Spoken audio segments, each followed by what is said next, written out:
Yes, now, the King and Queen have announced that their state visit to France will now take place from September the 20th to the 22nd. The planned trip was postponed in March because, well, of this, riots over reforms to the French pension system.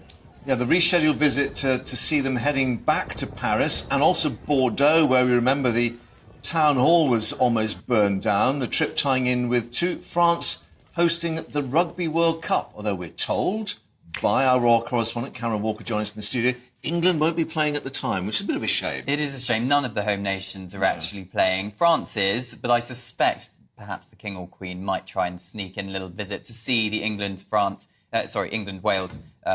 or Scottish teams in the World Cup. But you just saw those pictures there in your link. The absolute carnage, frankly, in France back in March when this state visit was originally meant to be taking place. Highly embarrassing for the French government to have to request that the British government does not send the King and Queen to France. And it was all pretty close to the moment when they were due to go, wasn't it? It was very last minute. A couple of days before, it was meant to be the King's first overseas visit as sovereign, but it was postponed, and then the King and Queen went on to Germany for a quite successful state visit there. But it is all now taking place. Buckingham Palace has confirmed today between the 20th and the 22nd of September. So I'm assuming that President Macron is going to be hoping for a slightly better welcome for the French people for the King and Queen. And also, I hear King Charles does speak French.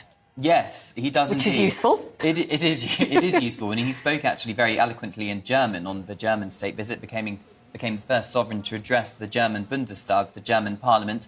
Of course, it's all about this power of soft diplomacy with these state visits, strengthening ties between different nations, and the fact that the first two state visits of King Charles's reign, France and Germany, two European nations in this post-Brexit world, perhaps speaks volumes in terms of the British government and the Foreign Office's intentions. Yeah, Macron's still a divisive figure in France, of course, but he did speak eloquently about the late Queen here in English when he came to pay his respects. Do we know if the state banquet, which again had to be shelved, that will be back on, where he effectively hosts on behalf of France? Yes, the Press Association are reporting that there is a planned state banquet. Whether or not it's going to be in the Palace of Versailles, which is what we were led to believe would be happening in March, remains to be seen, because, of course, we had all these protesters outside and people were likening it to the Marie Antoinette moment of the French Revolution. So I'm sure the French government are going to be not wanting that to happen this time. Quick thought, it's coming up for the first anniversary of Queen Elizabeth's death. The family are back at Balmoral.